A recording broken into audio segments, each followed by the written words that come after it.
Hello, hello, and good evening, everyone. It's Thursday, July 9th, and it is our sixth episode of Crash and Burn, and we have a great show. Our last show was just a short 4 days ago, and we did it on Sunday for 4th of July weekend, and so we have a whole lot to talk about. Surprisingly, only 4 days away. So I'm Mike Santola, as you guys know, and with me I have Mr. Andy Dickinson. Hello, Andy. Hello. And as always, Erica, my lovely wife. What is up? Hey. Cool. And last week's show, we had a ton of great information. We had Rob Bapty on from the Hate Project, and we had a lot of great response for him. And this is quite interesting, some of the stuff he had to talk about. As usual, go ahead and you can hook up to our question and answer via the Google. As always, Erica. Or you can go ahead and hit us up on YouTube. Andy, I'm sure you have it open. I have it open also. So ask your questions, leave your comments, all of the places. On tonight's show, we have Mr. William April from April Risk Consulting. How are you tonight, sir? I'm fine. How are you, Mike? I'm good. It's last time we saw you was up at New Hampshire there.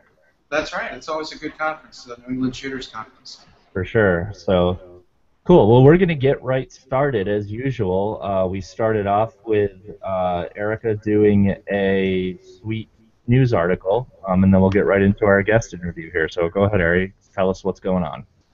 All right. I just wanted to do the article and kind of talk about Miss Ariana Grande's little video donut licking incident that she had. So we heard earlier this week that she went into a donut shop in, I believe it was Riverside, near River. No, maybe it was in California. It was in Southern California. Say that again. What? Was it? Did it go like this? Oh, I'm not watching you. Sorry. I'm licking a donut here. Oh, got it. So she went into this donut shop with her boyfriend, one of her backup dancers or whatever, and he dared her to lick the donut, and so then she's seen on the surveillance camera, like, licking multiple donuts and everything. And then one of the people that worked there, they brought out another, like, tray of donuts that they put out, and then she was heard saying that, she said, "I hate America, I hate Americans," et cetera, et cetera. So this made people obviously extremely upset, very angry. So now the police decided on Wednesday to investigate the video that shows her licking the donuts.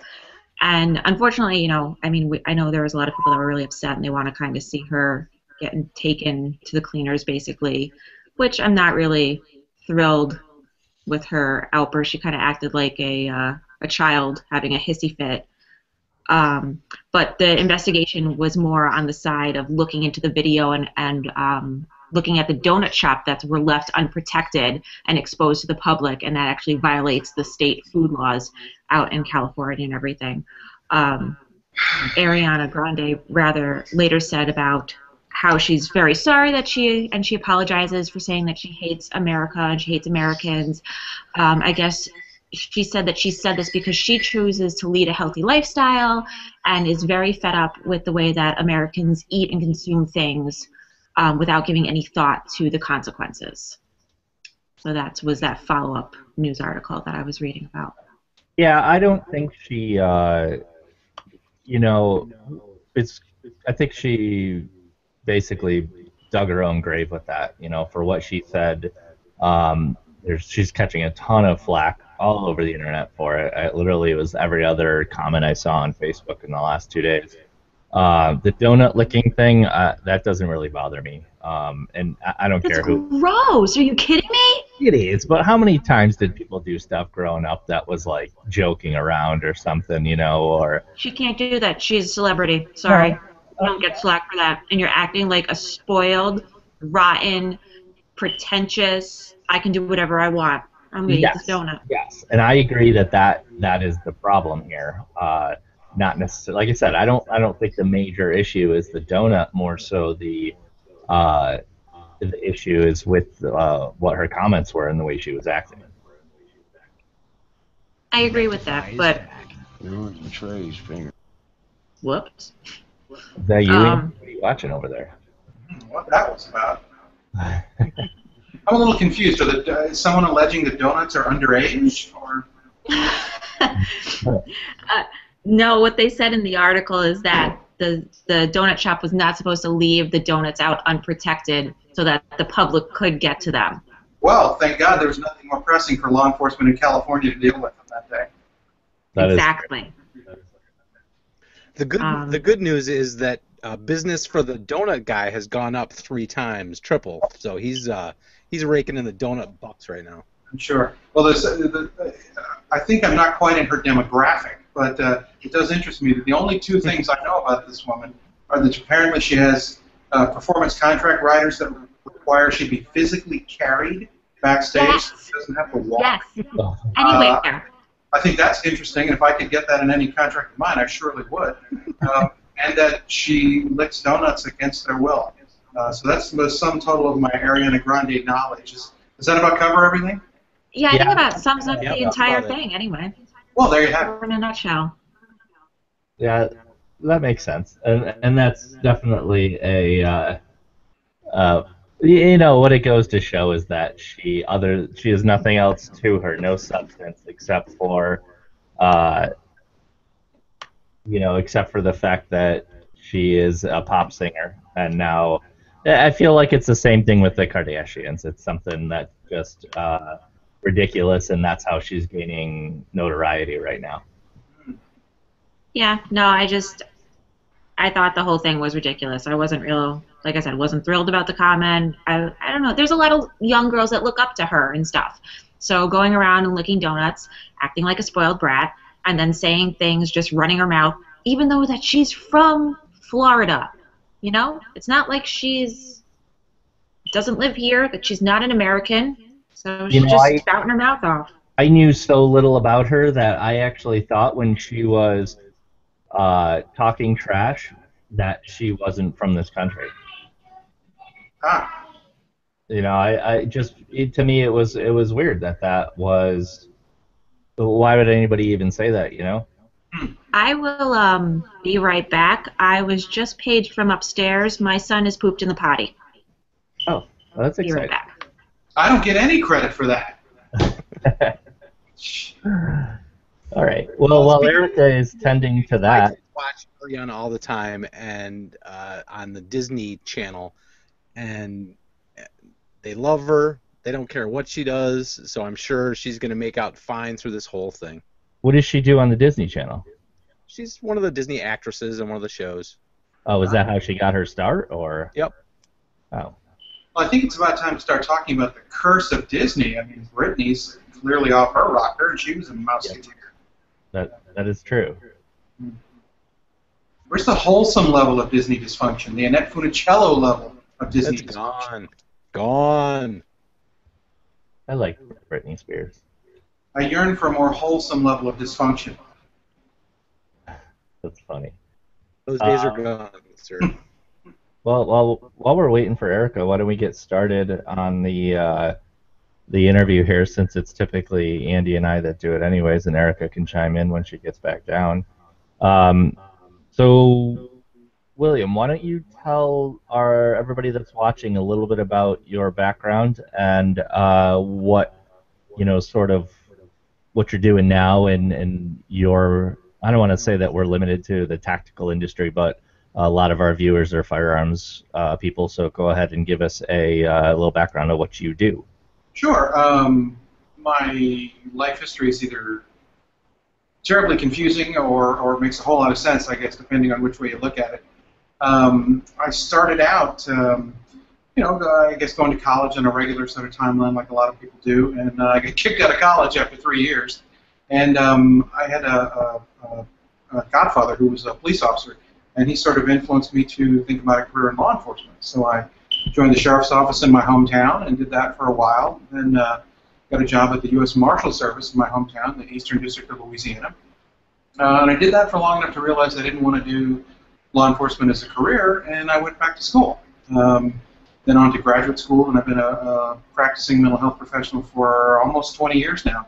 And I've just wound up working in the kind of area where mental health and the law overlap. They overlap quite a bit, as it turns out. I started taking serious training, I guess, in 1989, and I was lucky enough to have my very first formal training class be Mass Ayoub's course, Lethal Force Institute, LFI-1, what I guess you'd now call MAG 40. And so I got the benefit of really good training early on in my kind of training career, and just caught the bug. And I did nothing but take tactical training for about 10 years before Mass asked me to team teach one of his courses, and I started teaching at that point when I had something to say, and since then I've been teaching pretty regularly for about the last 10, 12 years, and so my sort of work life right now is half a private practice in mental health here in New Orleans, and half teaching, mostly on the mindset side of the house, the mental preparation for violent criminal assault. On that side of the house, but also pistol and other things here and there. Well, that's cool. I was reading because I've been to a couple of your seminars, at least through the Northeast Shooters and everything, and I've heard most of your background. I heard through our mutual friend Chris Fry, who's actually going to be here this weekend. Erica's going to be taking his pistol course on Sunday, so if you have any messages to pass along, we'll be sure to do that. The amazing thing you guys have, the amazing advantage you have, is to have such a great instructor, right in your backyard.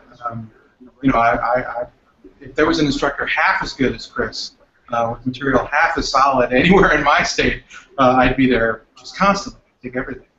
Yeah, for sure. And I think I know you and I, and probably with Andy, also discussed in New Hampshire that we'd like to pick a date still to have you come do your seminar here, and hopefully this radio show and this podcast will help generate some interest, at least in this Northeast area here. That way we could fill a class with it, because I think people just get confused in really what the topics are, and it is a little hard even for me to explain to somebody. But the topics of interest are extremely important, I think. It is. I understand that it's challenging material. I mean, if you think about it, most firearms aren't even fired. The firearms that are sold, someone puts them in a sock drawer or puts them in a kitchen drawer, and they just sit there. And the person sort of feels better knowing that they're there.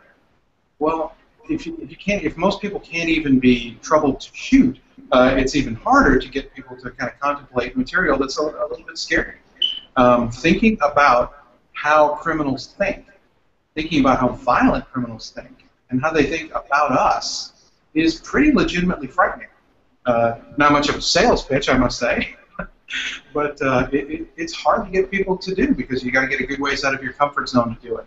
I think you hit the nail on the head, though, is that the typical encounter is not all about the chances of you having to actually use your handgun to defend yourself are slim to none, especially compared to how just going a little towards what Craig teaches as well. Like, I see a lot of what Craig For those of you who don't know, Craig Douglas, aka South Narc, I see a lot of a portion of what Craig teaches and what you teach sort of go hand in hand, and like that managing unknown contacts.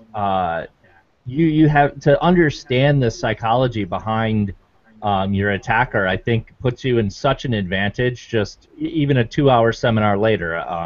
Andy, I know you've sat in on some. What are your thoughts on this? Andy? Yeah, it's a huge advantage to have that. The firearm is one thing, but the knowledge of everything else, I think, with or without the firearm, you have to have that knowledge, and without that, you're screwed. Yeah. I think it's important that we kind of live in reality. James Yeager is kind of noted for having said that you're much more likely to save someone's life with your med kit than you are with your pistol.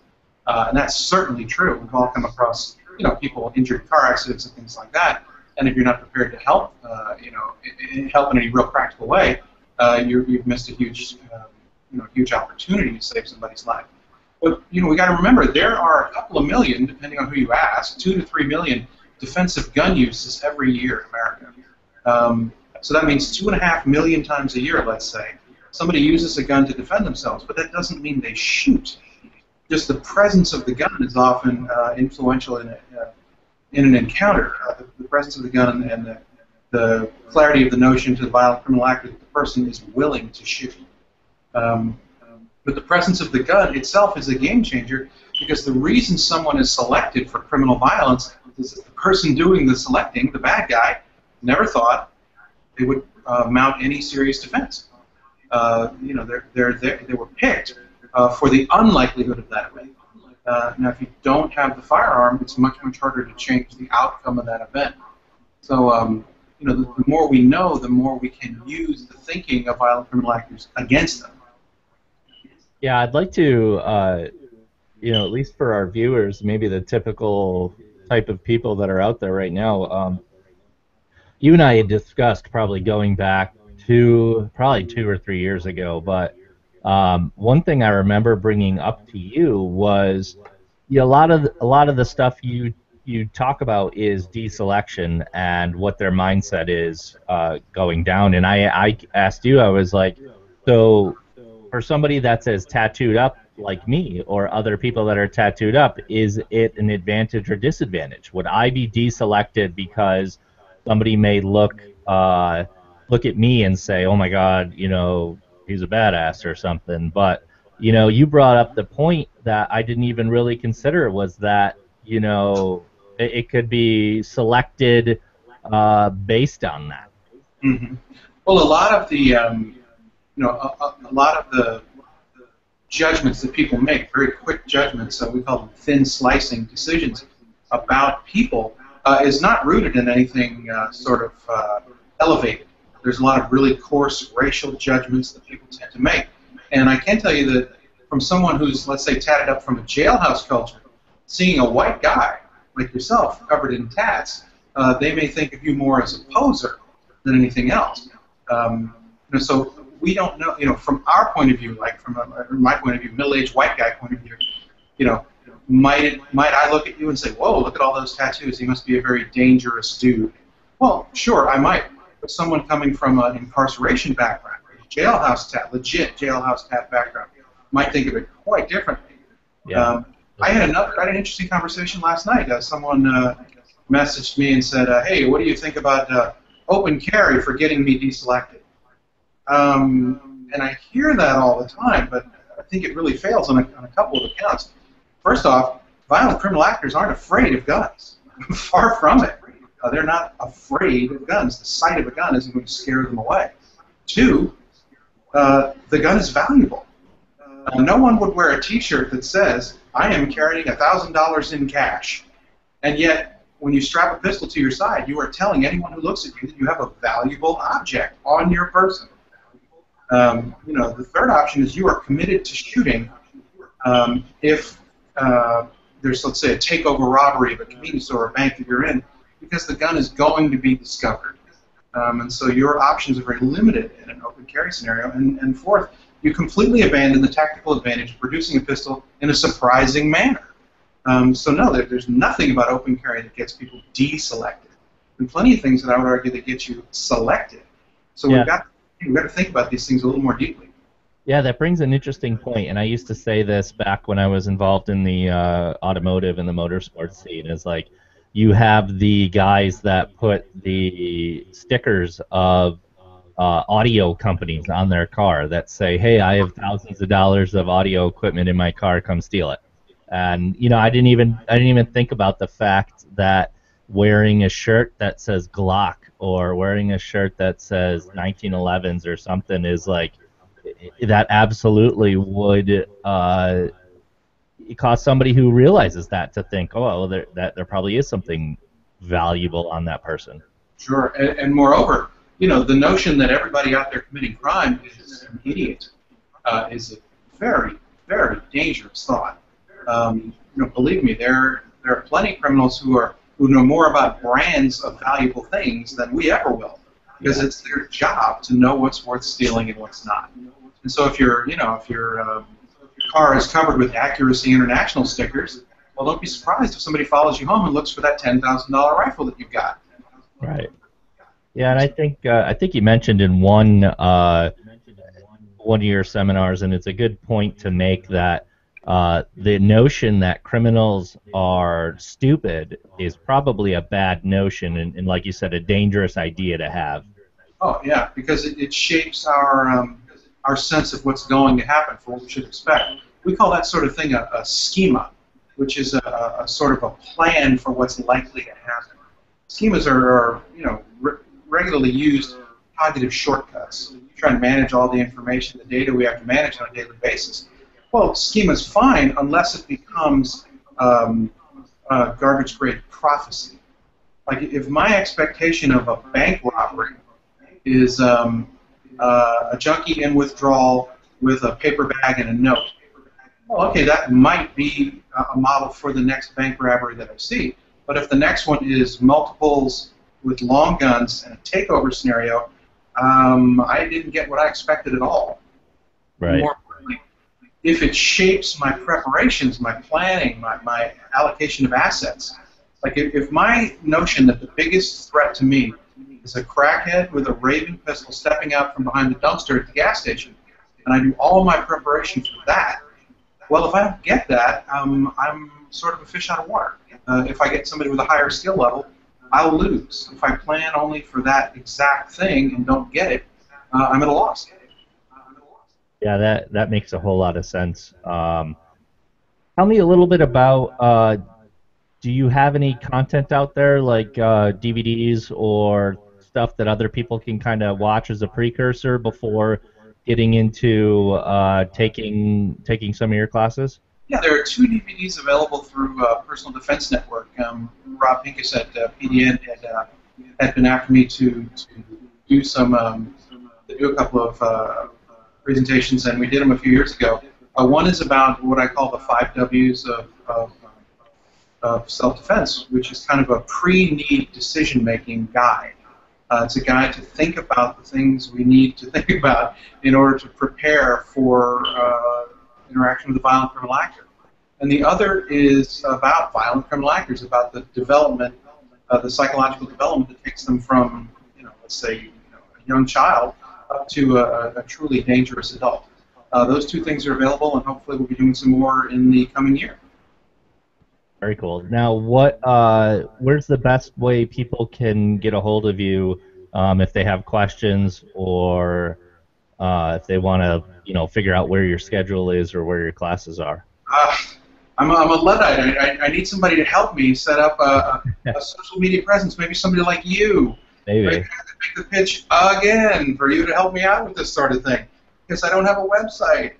And without a website, apparently you're no one. Well, I'll make sure to at least get some people. If anybody has any questions about upcoming classes, go ahead and contact me now, or Andy, or Erica, and we'll make sure to get you William's email. Absolutely.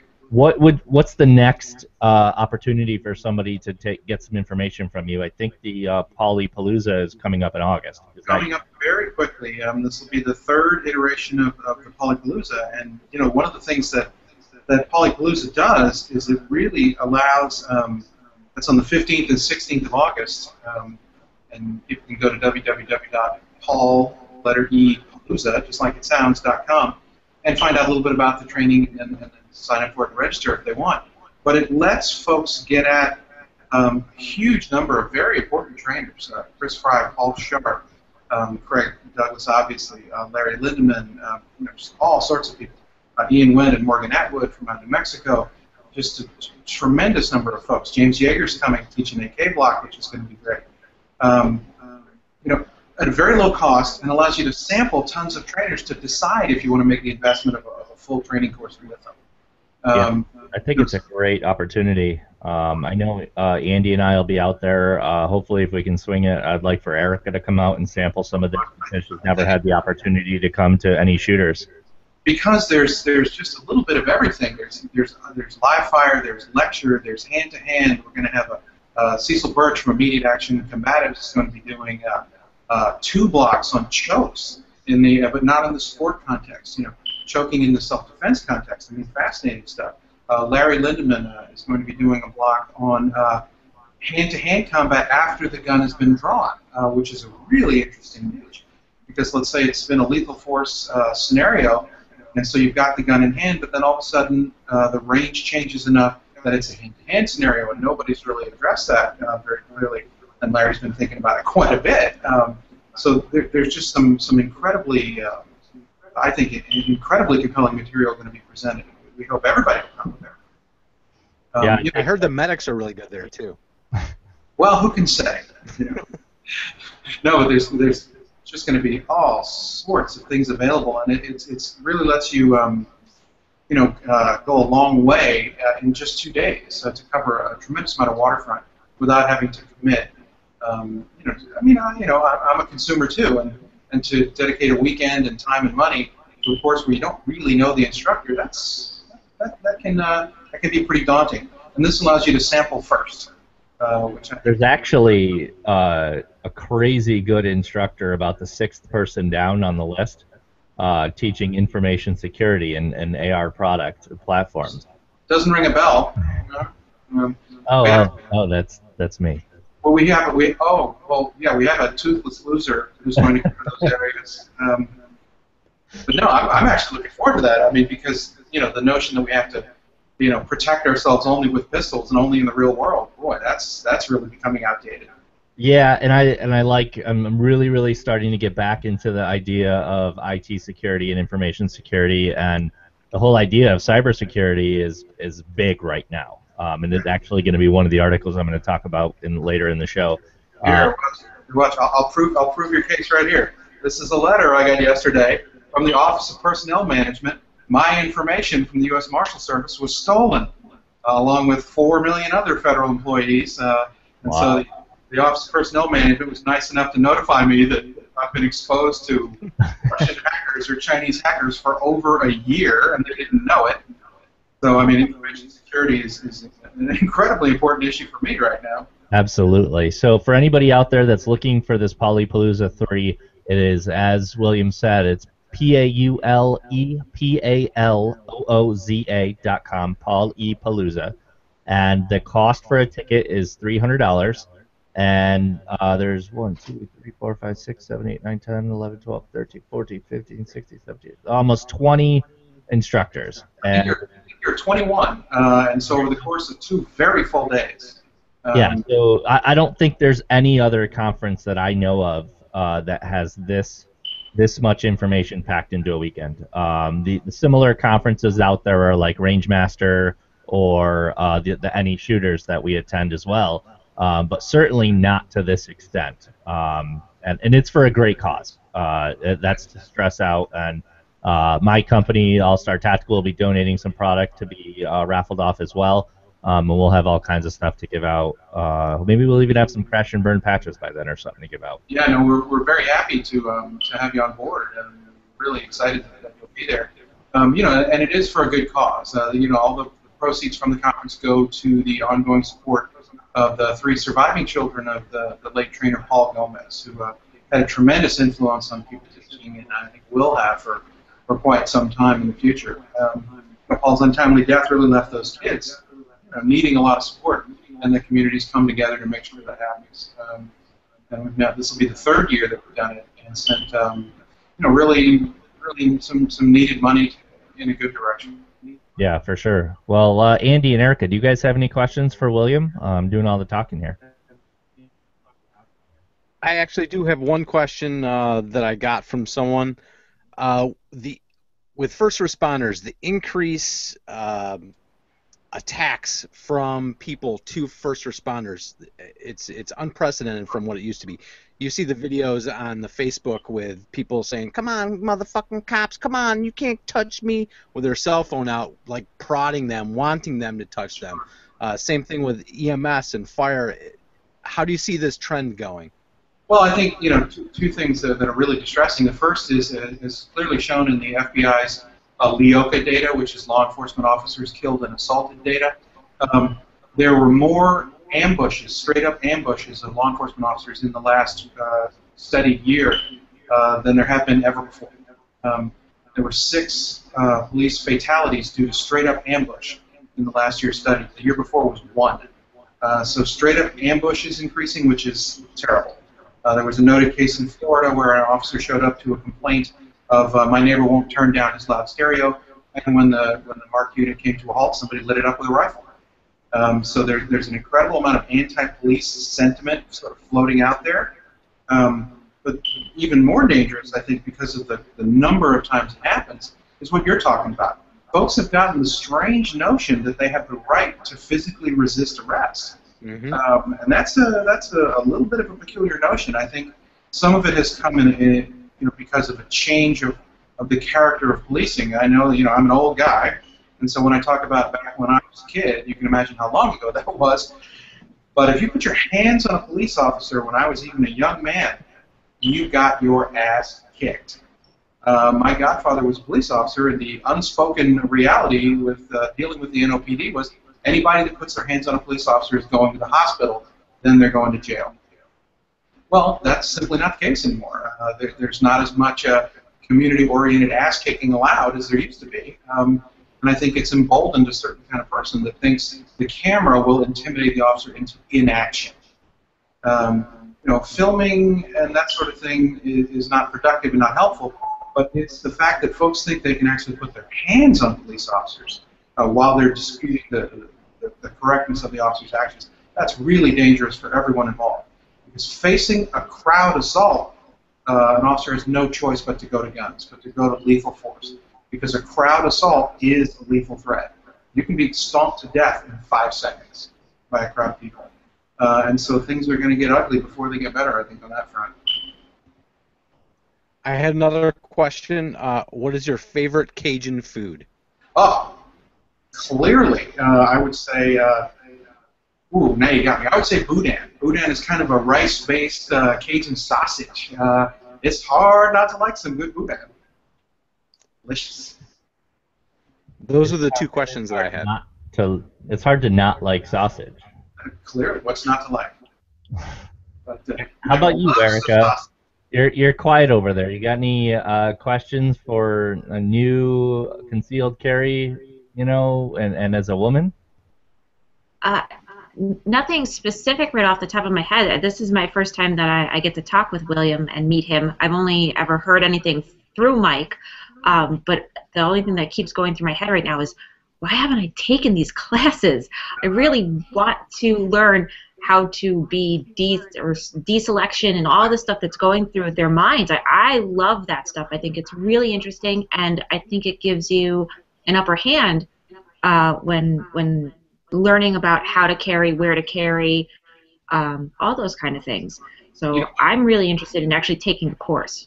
I think a real interesting, how women look at this sort of thing is incredibly important, because even without weapons involved, the average male can physically dominate and beat to death, let's say, the average female. So now that's not to say there aren't women out there that can destroy the average male. There are. But we're talking about weapons to even out that curve, to even out the discrepancy between the genders. And so, women have to have that ability to jump the curve by applying weapons. But moreover, they need to have an understanding of the dynamics of the encounter well enough to go to weapons early enough so that they're not trying to catch up to a physical assault against a male assailant. So yeah, the understanding criminal mindset is incredibly important to women because it's the only way that you can get ahead enough to obviate some of the physical discrepancy between men and women. So yeah, I think tremendously important to think about that sort of stuff now. Well, let's. I'll put a feeler out there now for anybody listening or anybody who watches this after the fact. If you are interested in this, please contact myself, Erica, or Andy, and let us know because we want to bring William up in here and host a class.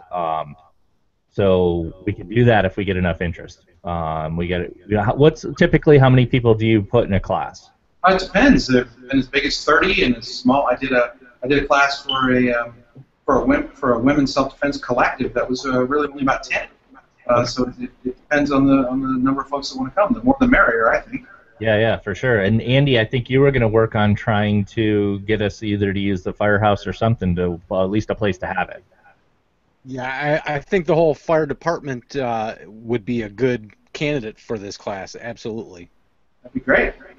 Cool. Well, I really appreciate. Do you have anything else you want to add, or anything else you want to let people know about? It occurred to me I never answered your question correctly. You said what's the next sort of class that people could sign up for? Of course, there's Polypalooza on August 15th and 16th, but on August 29th and 30th, be in Georgia teaching a combined class with Tom Gibbons at Rangemaster. And folks can register for that course online at rangemaster.com. That's going to be a great course. We're going to be talking about the mindset material, and then half the time will be a very, very compelling pistol course from Tom. Yeah, that should be a great combination. Oh, yeah, I'm really looking forward to it. Well, that's cool. Well, again, like I said, thank you for coming on. I think this has been great information for people. And you're welcome to stick around while we go over some of our next stuff here. Next up, we have guns and gear. And I'm going to throw it over to Erica real quick because she has a pretty cool product to talk about. And I know the gentleman who invented the product is listening right now, but I think he's about 15, 20 minutes behind on it. So go ahead and take it away. Okay, so my guns and gear little thing that I wanted to talk about, it's something that we've had for a while. I've been using for a really long time, and I guess I didn't even consider it as like something, I guess, in the firearms industry. I know that Fight and Flight made this. It's the Task, the Tactical Ass Scrubbing Kit, and I literally use it every day. This is out of my shower, and it makes my skin all nice and smooth. But before Mike told me what it was, and I was trying to figure out, oh, what should I talk about for guns and gear and stuff. So yeah, Fight and Flight makes this. It is a tactical body cleansing, non-disposable loofah kind of thing. So it's constructed from antimicrobial spacer mesh, and it will get you clean basically. So you like open this little thing up here, you stick your favorite bar in there. Normally for me it's my favorite whatever, I happen to have bar of fight soap on hand. And then you just use in the shower, scrub yourself, makes a great lather, and it's not like those stupid mesh poofy things that you buy at like, your Wegmans or Tops or whatever anybody else happens to have. I'm so sorry if you don't have Wegmans. But it's not like one of those, because those they get gross and you have to throw them out and they get all funky. This is just like it was when we got it, brand spanking new, and all I have to do is put my favorite soap, or you can even use it with like the liquid scope. You squeeze it on there and it makes good lather, and I absolutely love it. We've gotten some other stuff from Fight and Flight, and their stuff is always top notch. I know that our dog Odin has one of their collars. I know that Mike has gotten some really awesome beer koozie thingamajigs, but this is my favorite from the whole shebang right now. And it's on their website. It's not expensive. It's like $7.95. Totally worth the investment. Skip over those stupid 99-cent scrubby thingamajigs and get yourself one of these. I That's just love my how the nothing gun beer. culture has come so far around to be making other products like, you know, soap, beard oil, and ass scrubbing things. It's amazing. I love it. Yeah, and their website's fightingflight.com. Dave has now become a good friend of mine. We've actually built him and his wife rifles, which is pretty cool. They're good people. So first came across, I believe, from Chris Fry maybe or something. But we first bought that dog collar because it's awesome. But I'd like to take a quick half step back because we did get a couple extra questions for William through the Googles and everything. So I've got from. Well, I need a minute to recover. I gotta have a tactical loofah. I gotta have that. I'm getting that right now. You should. It is. It's great. I love it. Tactical loofah. Be nice and soft like me. So from Wade Haponsky, we've got a question on the Q&A, and you can hop on our Google and ask questions there, or do it on the YouTube. Question is, what about the, quote, character assassination armed individuals are seeing if they shoot a perp of another race? Is keep your mouth shut still the best course after a shooting when the law enforcement arrives? Well, this is a huge dilemma. And you know, there are incredibly compelling arguments out there for keeping your pie hole shut. The numbers of things that can go wrong providing verbal information to cops is very, very high. You can implicate yourself in a crime. You can do all sorts of bad things. But at the same time, we've got to be honest about what we're talking about. We're not talking about not communicating. Even the most hardcore person says, I would give them my name, and then that's it. So we're not talking about non-communication. We're talking about limited communication. And so if we're talking about limited communication, let's come out of the closet and talk about productive limited communication. Mass Ayub has been saying for years that you can say who you are, what happened, meaning the kind of governing dynamic of the event. Hello, officer, that man tried to kill me with a crowbar. That you can point out evidence that otherwise might get lost or corrupted or simply overlooked, and then you can ask for time to talk to counsel, and then stop talking. Well, you're going to get diarrhea of the mouth, and you're going to babble uncontrollably. That certainly could happen, but we have no problem asking that same person that we're convinced is going to turn into a pile of Jell-O when they're talking to shoot judiciously. If we can trust that person to shoot judiciously and to shoot accurately, to shoot well under incredible stress, but we're telling them that they're going to be incapable of speaking well, speaking judiciously, under incredible stress. It's just a little bit intellectually dishonest. We're talking about limited communication. Marty Hayes brought up a fascinating case where a woman involved in a fatal shooting had a history of mutual combat with their spouse. But in the evidence she was able to provide the police officer after the event, it resulted in her not being charged. You know, the danger of surviving a shooting becomes then the aftermath. Well, if the police show up and they say, what happened? And you say, I want to talk to my lawyer.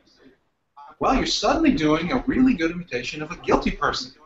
And you can't expect the police to treat you other than that. So I think we've got to be much more honest about talking about limited communication rather than not communication at all. Yeah, I agree for sure. It's interesting. I remember for the longest time there was those cards you were supposed to just hand to the police officer.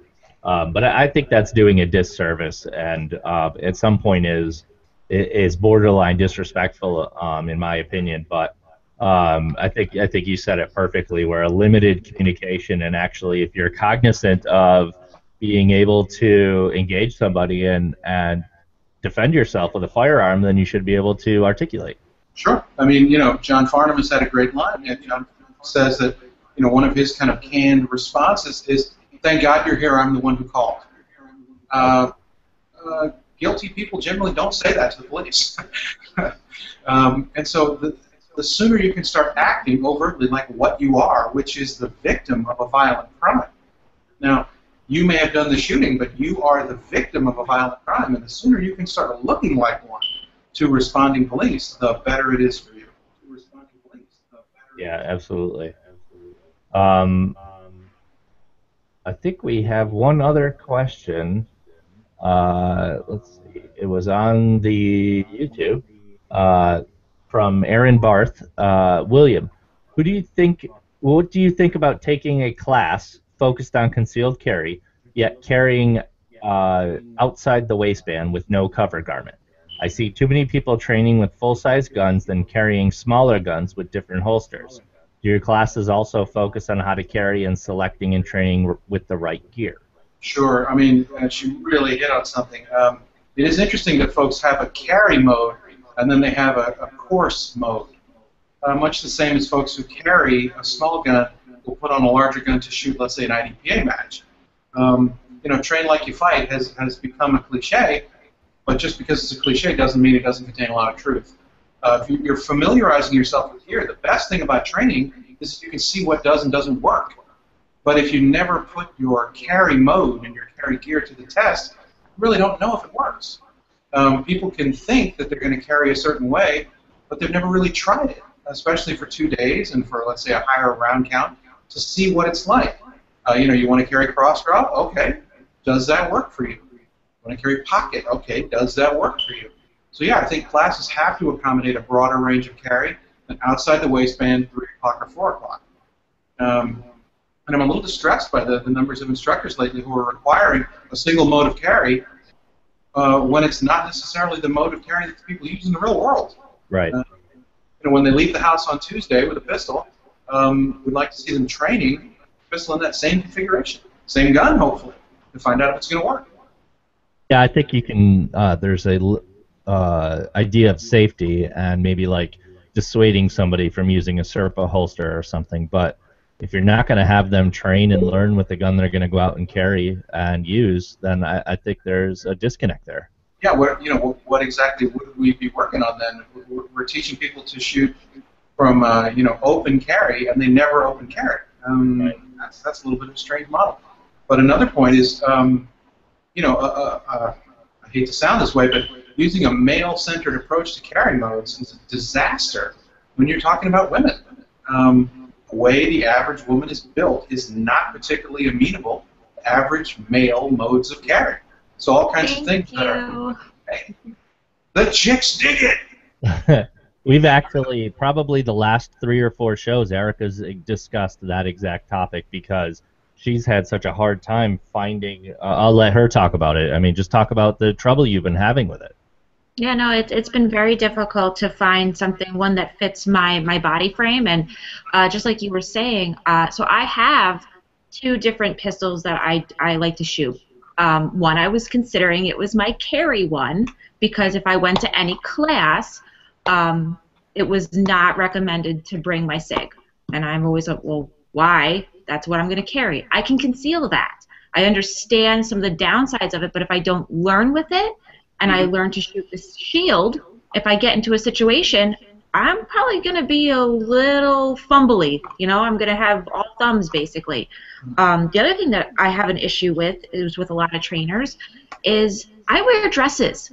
I'm a girl, okay? I don't walk around in gym shorts. I don't walk around in huge, baggy pants. But anytime I ask an instructor, well, what do I do if I wear a dress?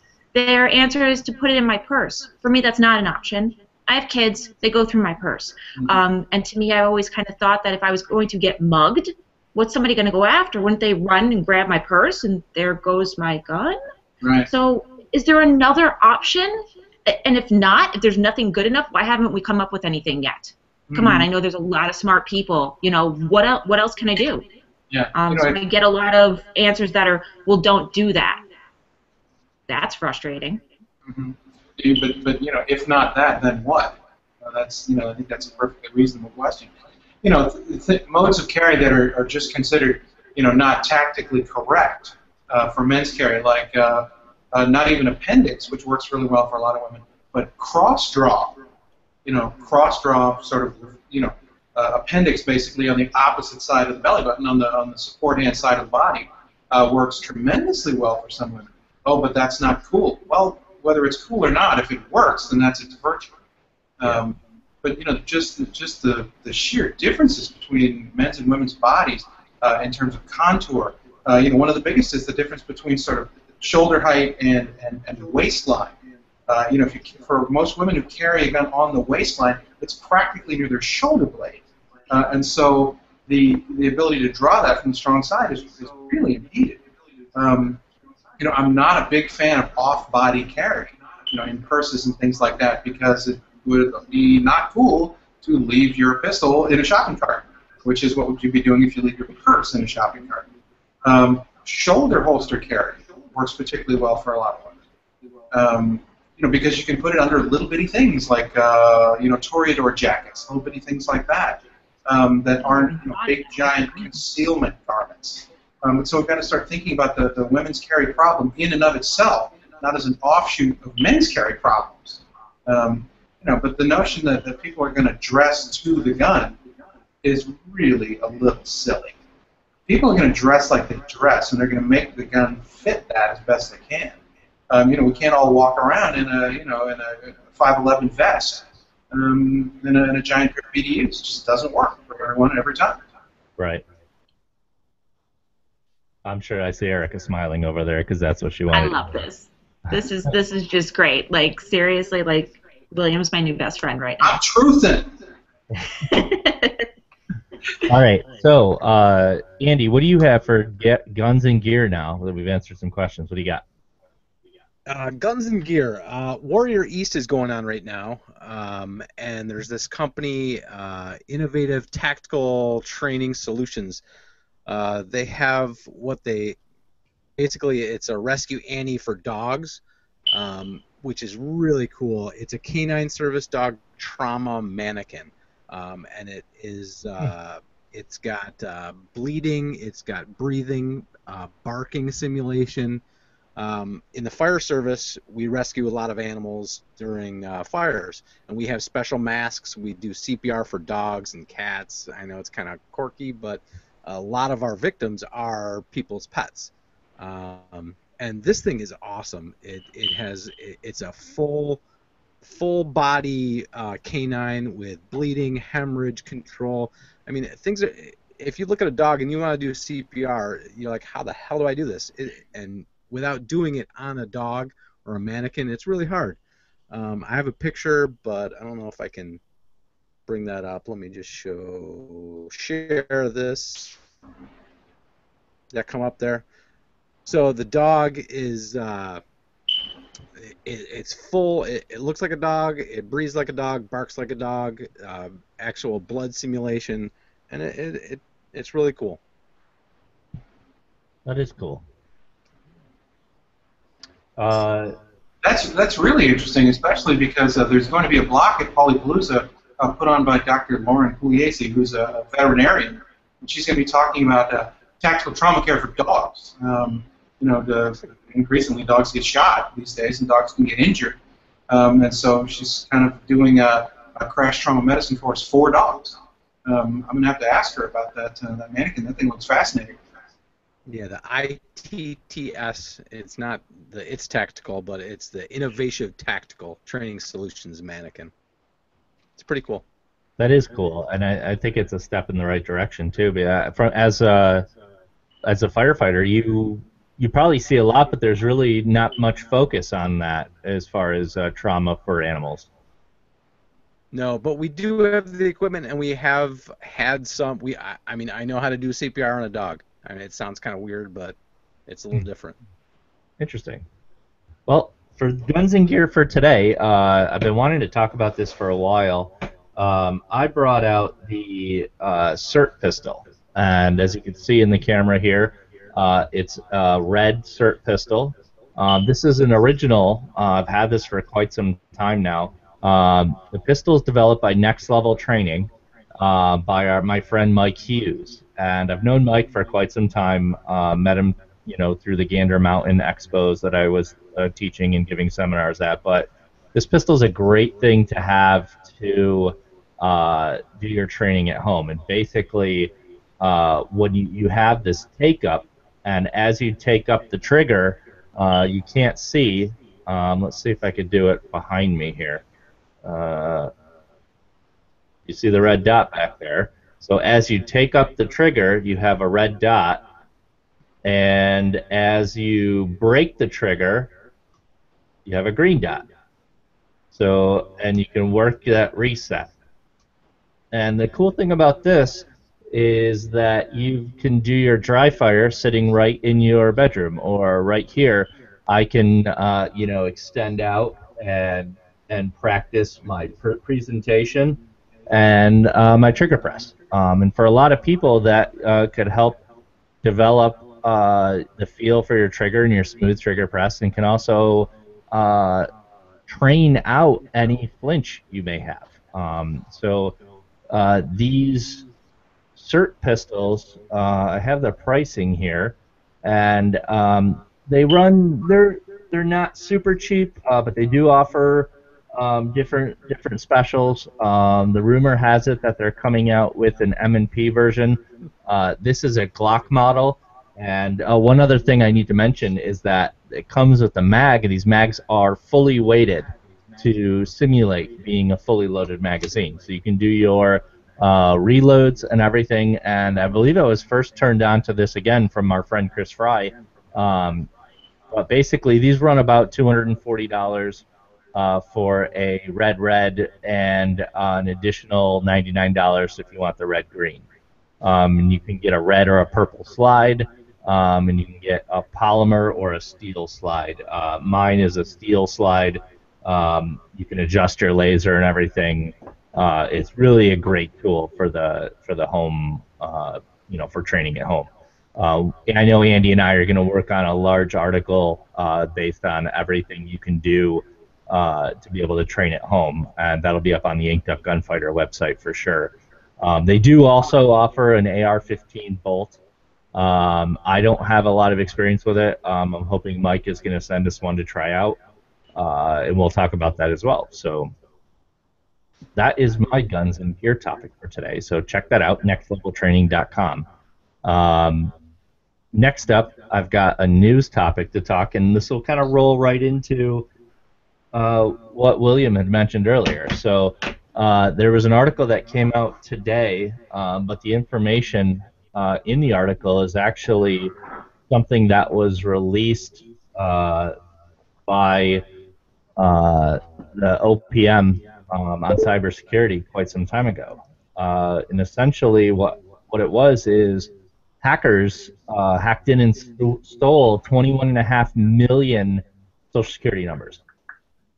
And what happened was there was the Office of Personnel Management, which is that the letter that you got? Right here. Here's my letter. Okay, so based on that letter, the Office of Personnel Management learned that it was the victim of the cyber attack, and this breach compromised about 4.2 million current and former federal employees, which essentially is exactly the letter you got. And while they went and investigated it, OPM found another attack that compromised the privacy of 21.5 million individuals from the organization's background check database. That's a lot worse than the 4.2 million that they originally found, which is also really bad. And basically, what they outlined what it was on the OPM website, and they tell you how you may have been affected and what you can do.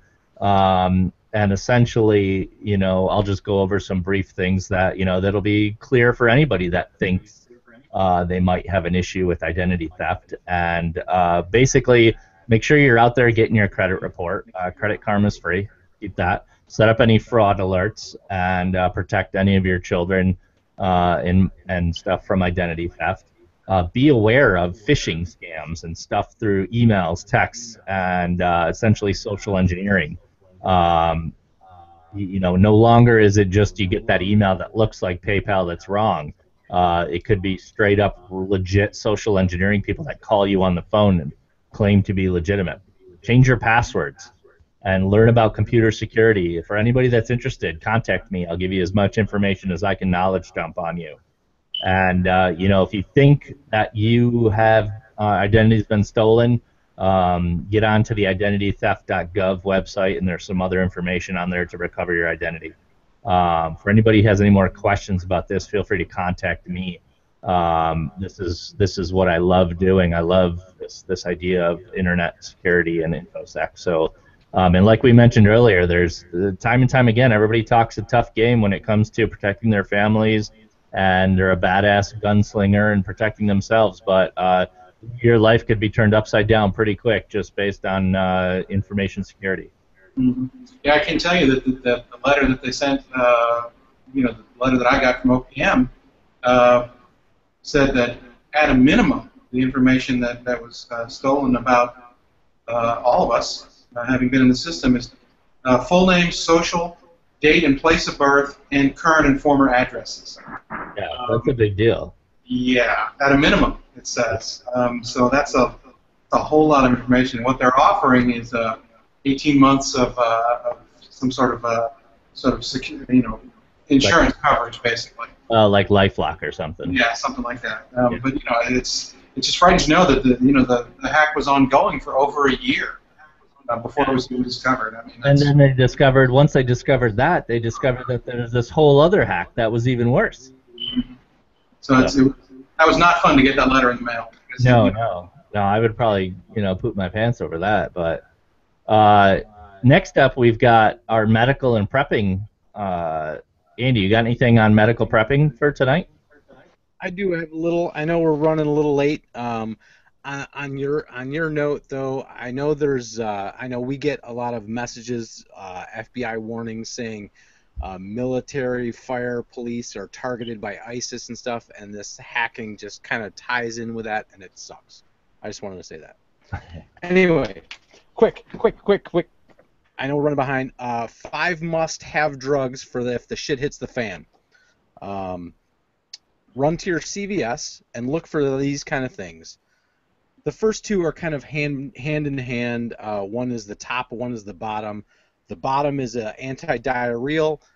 When the water purification kind of shits the bed, you want anti-diarrheal, fight Giardia, something like anything that'll fight diarrhea. Just go in there and find something like that. And on the top side is anything for a large amount of GI tract goes out the top. It's anti-emetic, like a Zofran, something like that. You can replace your electrolytes with a homemade solution of 1 liter of water with 6 teaspoons of sugar and a half a teaspoon of salt. You don't have to spend hundreds of dollars on Pedialyte. The next one is antihistamine like Benadryl, very good for allergic reactions. You can use it to calm down at night, calm down your children, get some sleep. It also treats things like vertigo. Number 4 is anti-inflammatory, something like Advil or Aleve. Aleve might be a little better because it's a 12-hour long-acting instead of the 4 to 6 hour like Advil. But make sure you take that with food. And the last one is an antibiotic. If you can find them, or if you have them stored, like levofloxacin, things, you want the most power you can to treat anything from like pneumonia, skin infections, all the way up to anthrax. And a couple other ones are albuterol, if you have any like asthma, an EpiPen for allergic reactions, and any kind of narcotic laying around. I know who's got narcotics laying around, but absolutely important for pain control. I know that I want to do those really quick because we're running late. Cool. That was good information for sure for anybody to take. And Andy, do you want to write that up maybe, and we can post absolutely. Post it up on Inked Up Gunfighter. Might be a cool idea to do the medical stuff once a week on the site too. Next up, I'd like to talk a little with Tech Corner. I'm going to go through it briefly. One cool thing, since we didn't get any questions about tech this week, GoPro came out with a new product called the Hero 4 Session. It's the smallest camera ever. It's actually quite cool. I don't like the fact that it's still $400, but it's literally fits in the palm of your hand. And let me see if I could share my screen over here and show this to you guys. And you can see that it's quite tiny. It almost looks like those cube cameras that were popular for a little bit. But I think it's cool. I like the idea that GoPro is still innovating. I mean, they're making a shit ton of money, so they should be making things better. And as you can see in this picture, the size comparison versus a Hero 4. And they're good products. They basically wiped everybody else off the market because of their marketing and everything else that it can do. I'd like a chance to check one out. I don't know if I would spend the full $400. I might see where the price ends up, but you know, if you think about their business model, GoPro just sells and sells and sells, and there's never any discounts. So clearly they're doing something right, or they figured something out. So check it out. If you haven't bought a GoPro yet, check out this one if it fits your what you'd like to do. I don't know if it records as high def as some of the standard ones. I know the Hero 4 Black that we have for our crash and burn stuff will do 4K, but we only ever run it in 1080p anyways. Andy, I know you first turned me on to this. Anything else you want to add to it that you like or dislike or know about it? The one thing I liked is it uses all the current accessories as the GoPro, so you can use all the mounts that it uses right now. And it's really cool that you can take it out of the mount, turn it if you're in a different angle, and push it back in. So it's a little bit more versatile, and it's also waterproof without any case, and it has two microphones, one in front, one in back. So it's good for noise canceling if you're in a real windy situation. Those kind of things were pretty cool on it. Cool. All right, well, next up we got Andy. Do you have a news topic you want to talk about? I didn't see anything in our notes here. I didn't, but I found something that I think you would like, Mike. It's a little quick video if I can run it. Pornhub has come out with a twerking butt for $1,000. I think it's right up Mike's alley here. Let me see if I'll share this. It's obviously. Let's see if that'll play right there. Play. Is it twerk on command? Come on, why isn't it playing? Well, I guess it's not going to play. That's the butt right there. Go search Pornhub twerking butt. I'm going to search this. Absolutely. A lot of research has gone to this. I don't know why this guy is only wearing one shoe and a virtual reality helmet, but it looks like a whole lot of fun to me. Well, I just Googled twerking butt, and there's a website, twerkingbutt.com. But Engadget has the website, Pornhub built a $1,000 twerking robot butt. And that's the deluxe edition, the $1,000 one. Yeah, well, it says thanks to cyberskin technology, it warms itself up to a paltry 98.6. I like it. I mean, if it wasn't $1,000, I'd order it just for shenanigans. But if anybody, we should start a GoFundMe.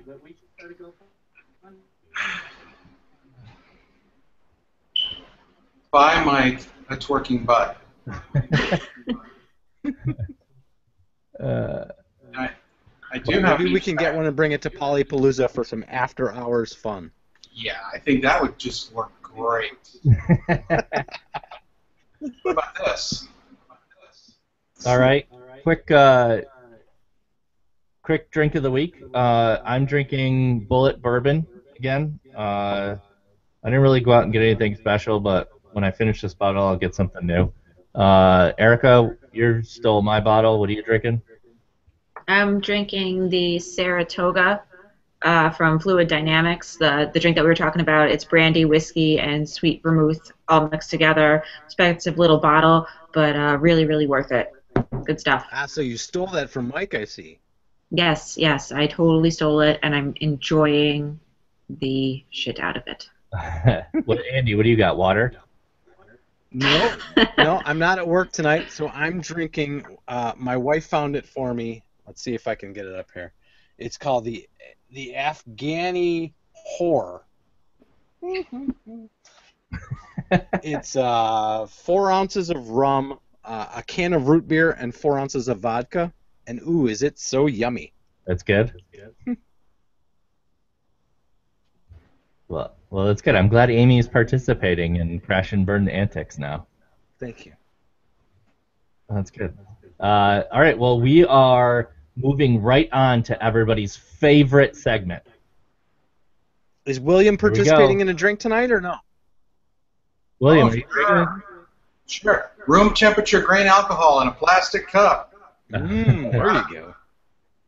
That's Louisiana fancy. Getting down. All right. Well, who's ready for our favorite segment? Me. You? You know what really grinds my gears? All right. What do you got this week? It's quick. It's real simple. This really grinds my gears. I've noticed it a lot up here in Rochester. I've seen it. I've been on the end of it, and I don't understand people that hang up the phone without saying goodbye. What is with that? You're just having a conversation, and all of a sudden they go, okay, click. I see a lot of people do, what? How come you can't just go, okay, bye, okay, talk to you later, I think everybody. okay, go F yourself. You know, something that ends the conversation. It's just, okay, click. I've actually called people back and go, oh, geez, we lost connection. No, well, I was just done. Oh, okay, that's really great. So just okay and click. I've seen employees do it. I've been on the other end of it, and I hate it. How long does it take you to say goodbye? See you later. Adios. Just something that ends the conversation. So stop doing that. Be respectful. I think it's a and say goodbye. savant thing. A what? I think it's a savant thing. What do you mean? They don't need to say goodbye. You should already know that. You know what really grinds my gears? That's what you're going with, Andy? I should already know that. I am now a mind reader. Yes. Out of all of my other Yes, amazing absolutely. talents, I'm a mind reader now. Thanks, Ari. Ah. Well, moving along. I'm going to pop real quick to a comment by Mr. Fetzner. When are you guys going to start scheduling some training? Will William ever come up to New York for a collab class with you? Yes. Where's my... That's exactly what we were talking about. He must have missed that we were talking about before, but giant Facebook thumbs up for that. So, yes, we will be doing classes. Andy and I have taught a few private pistol classes and carbine classes, but we'd like to expand out. We'll bring up William and host out some other people. So, yes. And one other question we got on the Googles, again, from Wade Haponsky. What do you think about carrying a blade as well as a pistol? I actually carry a blade more than I carry a pistol, only because it's easier, more comfortable, easier concealable. But I will defer to William and Andy because I'd like to hear what you guys have to say. I think if you're going to carry a blade, I think it's great, as long as it's purpose driven. Like here's a good example. This is a Bantang clinch pick, and it's a solution for entangled, very very tight proximity problems that you just can't fix with a gun. Other than that, a gun would do most of the stuff better. But so as long as it's purpose-driven, because you don't want to carry one just because. The problem is if you carry one, you kind of got to carry two, because they can't very well pull that out and open a cardboard box with it. So they wind up carrying something inoffensive that doesn't scare the person at the mailbox, packing service place. So then if you're carrying two, you start to feel a little bit of Rambo-esque. But just make sure they're purpose-driven is all, I think. Yeah, and I think those clinch picks are great knives. Again, Chris, you, Craig, yeah, Craig, all turned us on to the clinch pick. And what was the knife we saw at any shooters this year, Andy, that Mike Janich and Craig were messing around with? That's the Spyderco folding. It's called the reverse, I think. Yeah, it's a fixed blade. I was going to order one off Blade HQ. Yeah, it's the same blade profile, as the folding Spyderco Picaal, but it can be the scales can be reversed so that you can carry it edge in or edge out, because Mike Janich and Craig disagree about that. Each advocate one mode over the other, and this is a collaboration that can be carried either way because you can reverse the scales. It's very clever. Yeah, it's very cool. It's almost like it's clever that they acknowledge they disagree with it, and they were like, well, let's just design something that works both ways. Well, but more importantly, they are able to disagree without being disagreeable. They each make a very strong argument for why their mode of carry. Craig's sort of a classic Picaal viewpoint that every time you retract the hand, you're cutting. Every time you retract the hand, you don't get that benefit with edge out. But edge out proponents have a good set of arguments as to why their method is better. Sure. But it was nice that they were able to work together, even though they come from two different viewpoints. Definitely. Well, I have this week's weekly YouTube video for everybody. So we're going to talk about how Swiss cheese is made.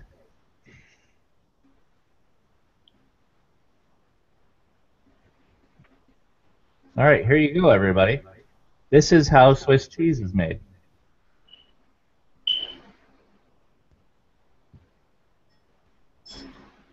Look at that. Mickey's making Swiss cheese. Yeah, that's kind of gross. You're a sicko, Mike. My childhood is ruined. Yeah, well, nobody knew how Swiss cheese was made until Mickey started boning your cheese. So every time you guys are out there eating Swiss cheese, now you can be like, hey, look, Mickey's boning my cheese. I like Minnie's face. So she's very excited. Obviously, Mickey's excited. Minnie's face is looking very happy. I don't know. There's like a cat in the background that's like straight up like scared. And there's a vulture laughing at the All right, well, that's this week's YouTube video. Wait, I found a perfect picture of something that I hate. I never got a chance to show it to you.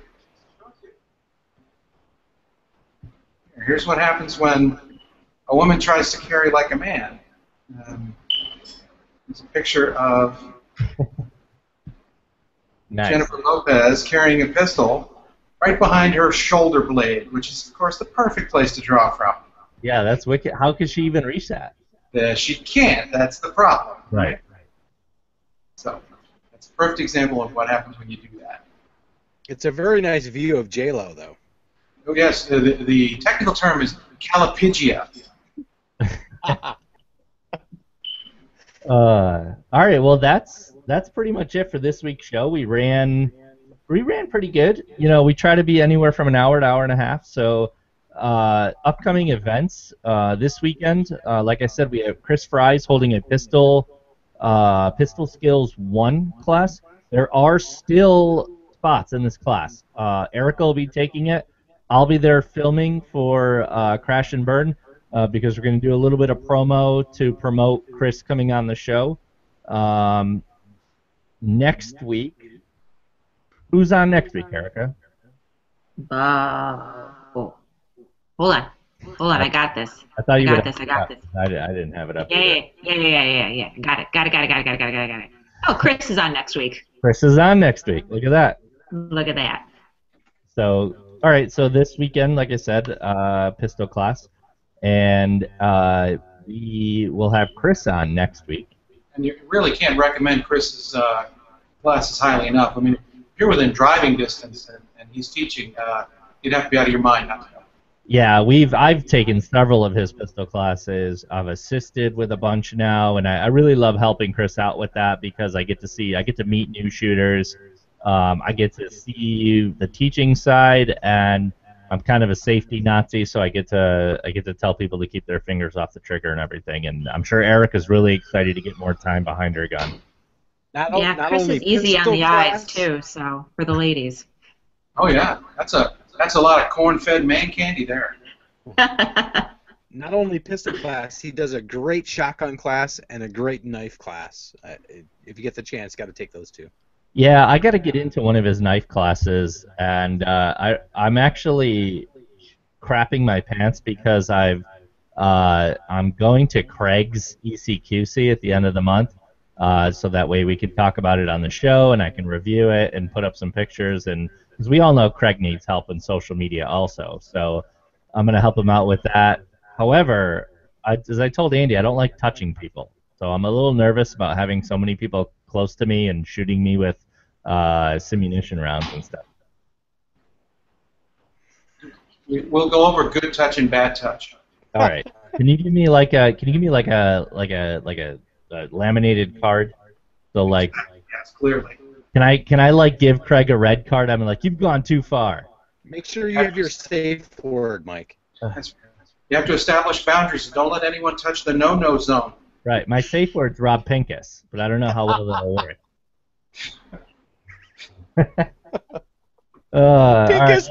Pincus. So this weekend, like I said, MDTS class Sunday. This weekend, I think we're going to some crazy dinosaur riding thing, which will be exciting. Andy, you should bring the kids. We're going Saturday afternoon. Yeah, you get to ride the dinosaurs for 3 weeks. Okay, well then you can just come ride the dinosaurs with us. Right. Yes. Like I said, Chris is on next week, and once again, thank you everybody for listening. You can get a hold of us via Crash and Burn TV on Twitter is probably the best way. Crash and Burn on our Facebook page. You can contact me directly at Mike Santola or at Andy Dickinson or at Erica Santola. What's the best way for people to reach you, William? Your email, WTApril? At yahoo.com is great. Or they could just call you.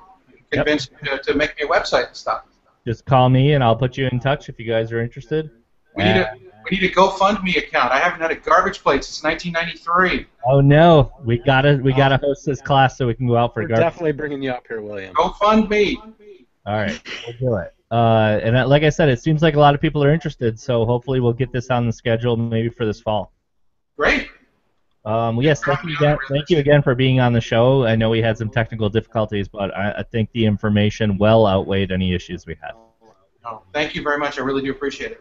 All right, once again, thanks everybody, and we will catch you guys next week.